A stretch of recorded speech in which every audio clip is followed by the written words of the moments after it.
Within the diamond of discipleship, we use 3 levels of social spaces: the group of 100, the group of 10, and the one-on-one. This can be ordered or arranged in different ways too, but the main point is that the size and dynamics of the relations in the different groups are significantly different. Every level is different and unique. The group of 100 is what you mostly see in Sunday services. The church gathers in a big group. People know each other for sure, but often not very deeply. The group is simply too big to relate on a heart level. In this group size or social space, discipleship takes place. This is mainly around teaching, corporate worship, celebrations, and the Christian calendar. This is a beautiful space where we experience what it is to be the body of Christ. Within a group of 100, the key phrase is together. We gather together, we sing together, we receive teaching together.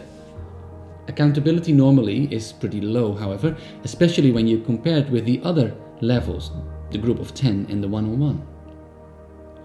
The group of 100 is also known for the clear-cut organization and operation. Rosters are made for about everything: music, speakers, and of course who's on making coffee. Sermons are in line with the theme, a guest speaker now and then. Time, place, and schedule are pretty fixed. The group of 10 is what you mostly see in cell groups within churches. Churches use different names: cell groups, home church, huddles, you name it. But in essence, it's a small group of about 10 believers gathering based on location, age, interest or task. They gather regularly. They check in on each other. How are they doing? They pray, they laugh, they cry.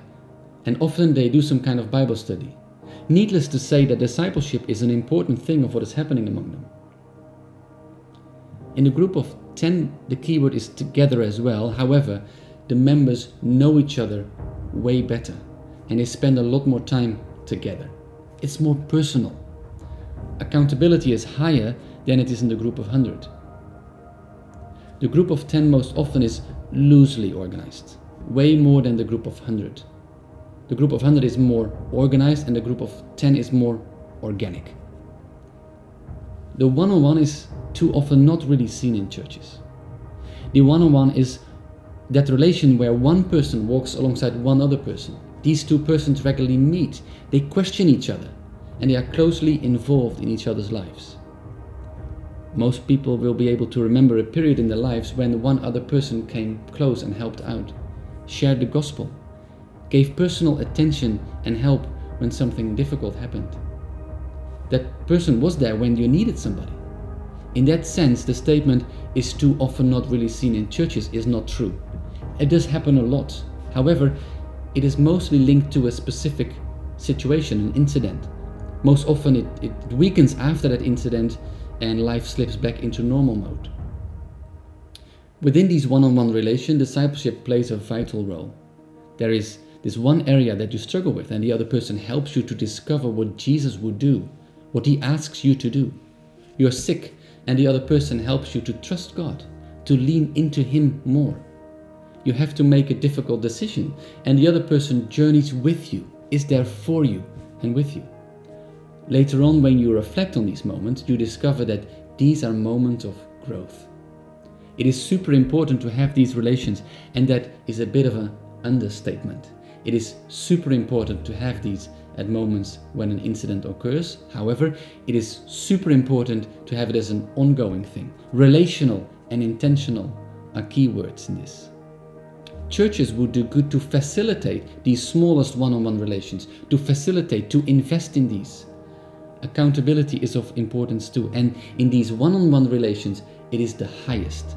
If you, for example, teach about forgiveness, this is the level where forgiveness actually happens and takes place, or at least where people are held accountable by each other.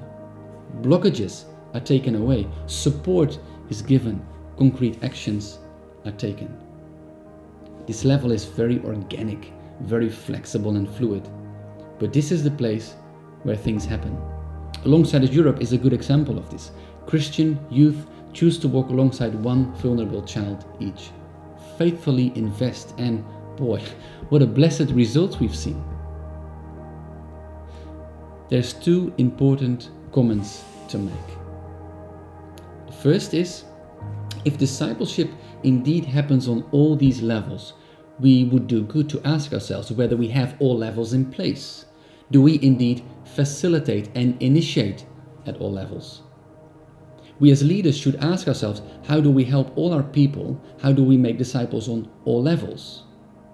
We ask ourselves, where do we invest in as a church?